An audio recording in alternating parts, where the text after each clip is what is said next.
Okay, so picture this. A country that's been at war for centuries. I mean, non-stop fighting. Then all of a sudden, one government steps in and brings peace. And not just for a little while, for over 250 years. That's the incredible story of Tokugawa Japan, and what we're going to call its Pyramid of Power. So yeah, let's dive right in.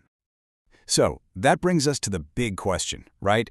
How in the world do you get an entire country to just stop fighting?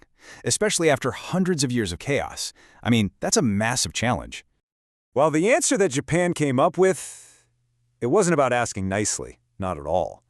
It was a brand new, super strict system, all built on one single idea: absolute control.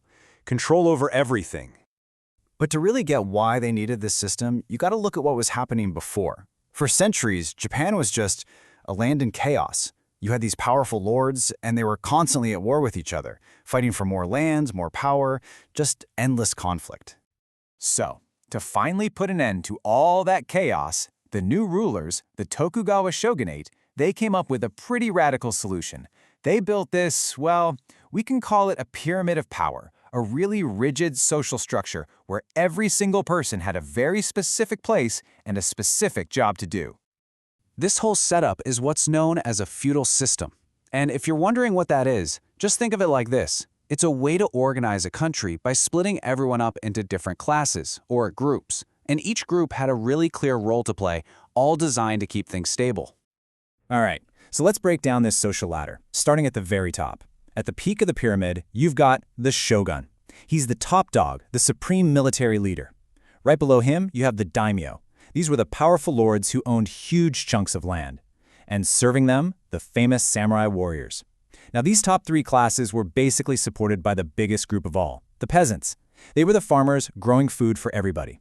And then, a little further down, you had the artisans. These were the skilled workers making things like tools and swords. And finally, right at the bottom of the whole thing, were the merchants, the people who bought and sold all those goods. And here's the kicker. The most important rule of this whole system was just how strict it was. You couldn't just, work hard and become a samurai if you were born a peasant. Nope.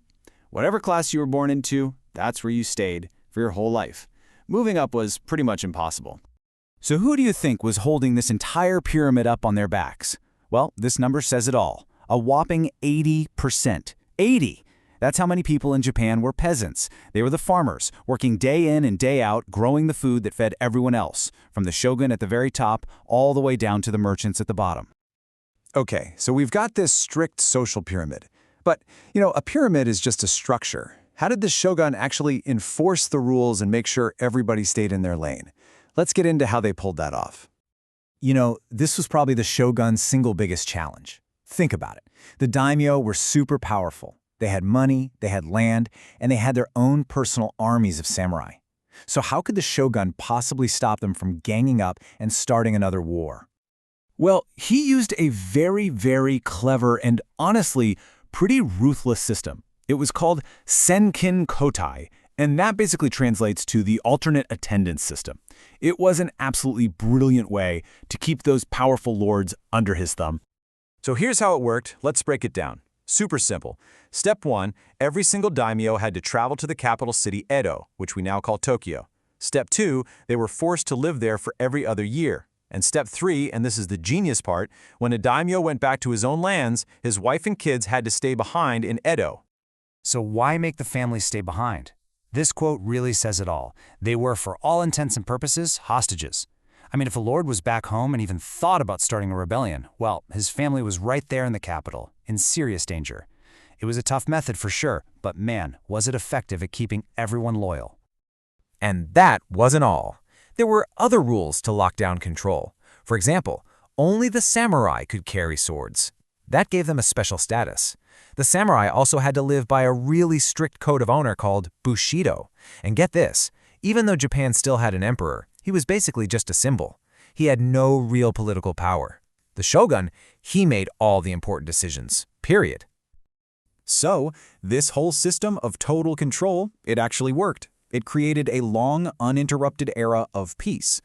But, and this is a big but, that peace came at a very high price for the people living in Japan. Just take a look at this chart. It makes the main benefit crystal clear. Before this system, constant warfare. But after the Tokugawa shogunate took over, Japan entered this incredible period of over 250 years of peace and stability. No more wars. And what happens when a country isn't constantly at war? Well, its culture can really blossom. This long stretch of peace meant that Japanese art, theater, poetry, and learning, it all just exploded in amazing new ways. Cities got bigger, and a really unique culture started to develop. But let's circle back to that idea of a price. We know the system created peace, which is great. But was it actually a fair system for the everyday people who had to live under these super strict rules?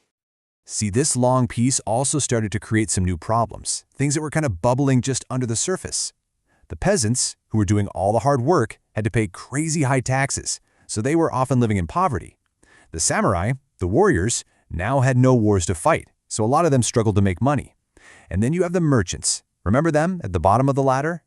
Well, many of them were getting richer than the samurai, who were supposed to be above them.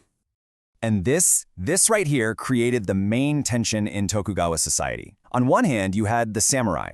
They had high social status, everyone respected them, but they were often broke. And on the other hand, you had the merchants. They had super low social status, but many of them were becoming really wealthy. You can just imagine the kind of jealousy and problems that would cause, right?